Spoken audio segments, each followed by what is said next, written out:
Halo, Assalamualaikum warahmatullahi wabarakatuh.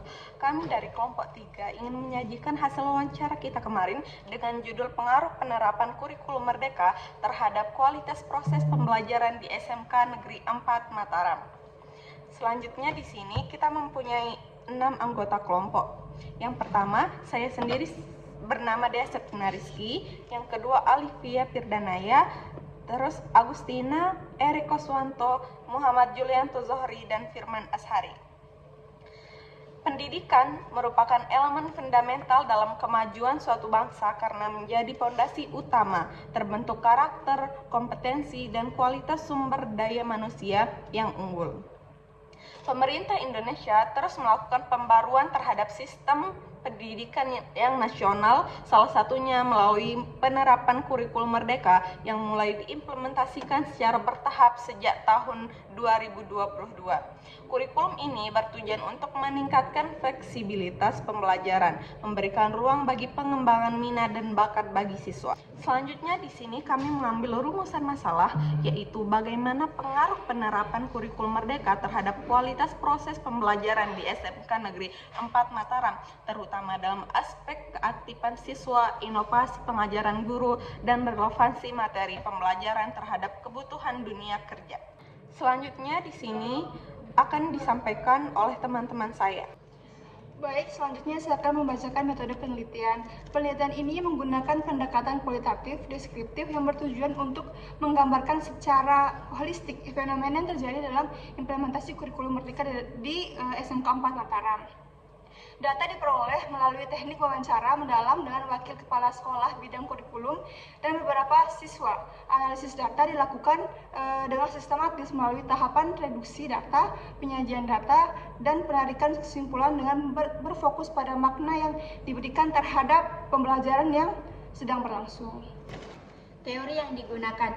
Penelitian ini menggunakan teori tindakan sosial dari Max Weber yang menjelaskan bahwa setiap tindakan sosial memiliki makna subjektif yang dimaknai oleh individu yang melakukannya. Dalam konteks penerapan kurikulum merdeka, baik guru maupun siswa tidak hanya mengikuti aturan atau kebijakan secara mekanis, tetapi mereka memiliki pertimbangan nilai, keyakinan, tujuan pribadi yang memberikan cara mereka mengajar dan belajar. Di sini saya menjelaskan hasil dari wawancara bersama guru. Hasil wawancara dengan guru yang menjabat sebagai penanggung jawab kurikulum menunjukkan bahwa kurikulum merdeka telah memberikan perubahan signifikan dalam proses pembelajaran, terutama pada siswa kelas 10 yang menjadi angkatan pertama penerapannya kurikulum baru. Khususnya untuk mata pelajaran produktif yang merupakan inti dari pendidikan kejuruan sebagai solusi, sekolah mengedepankan program tambahan di luar jam pelajaran seperti webinar, magang, atau kerja proyek untuk memenuhi kebutuhan proyek siswa dan guru. Juga mengamati bahwa siswa menjadi lebih aktif dan mandiri karena dituntut untuk memahami materi terlebih dahulu secara mandiri sebelum dibahas bersama-sama di kelas. Baik, saya akan menjelaskan hasil wawancara dari segi dukungan pemerintah. Pemerintah melalui Kemendikbudristek memberikan dukungan dalam bentuk sosialisasi, pelatihan rutin, serta menyediakan platform seperti platform Merdeka Mengajar. Platform ini yang menjadi sarana penting bagi guru dalam memahami dan menerapkan kurikulum baru. Pelatihan biasanya dilakukan melalui workshop di tahun ajaran baru dengan menghadirkan narasumber profesional di luar sekolah. Selain itu, adanya sistem penilaian kinerja guru yang mendorong guru untuk terus berinovasi dan berbagi praktik baik. Pembentukan komunitas guru juga menjadi bagian integral dari implementasi yang memungkinkan adanya pertukaran pengamatan dan kolaborasi antar sekolah. Baik, di sini saya akan menjelaskan hasil analisis kami dari terjun lapangan kemarin. Berdasarkan teori tindakan sosial Max Weber, penerapan kurikulum merdeka di SMK Negeri 4 Mataram dapat dipahami sebagai hasil dan berbagai tindakan sosial yang terdapat proses pembelajaran. Tindakan rasional instrumental tentunya terlihat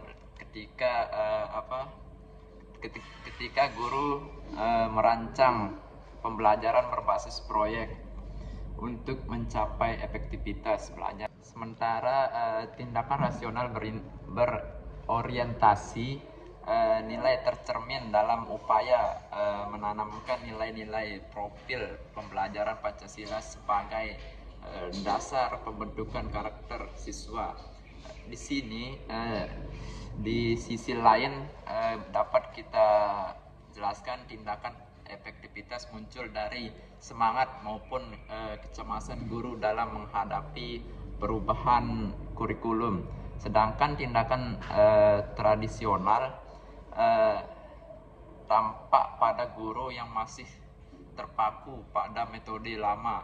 Keberhasilan implementasi kurikulum merdeka sangat ditentukan oleh metode lama. Jadi individu terhadap peran dan tanggung jawabnya dalam pendidikan serta kesiapan mereka untuk berinovasi dan beradaptasi dengan dukungan pelatihan platform digital seperti PPM dan komunitas guru kurikulum merdeka menunjukkan potensi besar dalam meningkatkan kualitas pembelajaran yang relevan dengan kebutuhan zaman dan dunia itu sendiri. Baik, di sini saya lanjut ke kesimpulannya, yang dimana berdasarkan hasil wawancara kita kemarin, berdasarkan temuan penelitian dapat disimpulkan bahwa penerapan kurikulum merdeka ini di SMK Negeri 4 Mataram memberikan dampak positif terhadap kualitas proses pembelajaran, baik dari sisi keaktifan mahasiswa, peran guru, maupun keterlibatan dalam proses pembelajaran yang bermakna.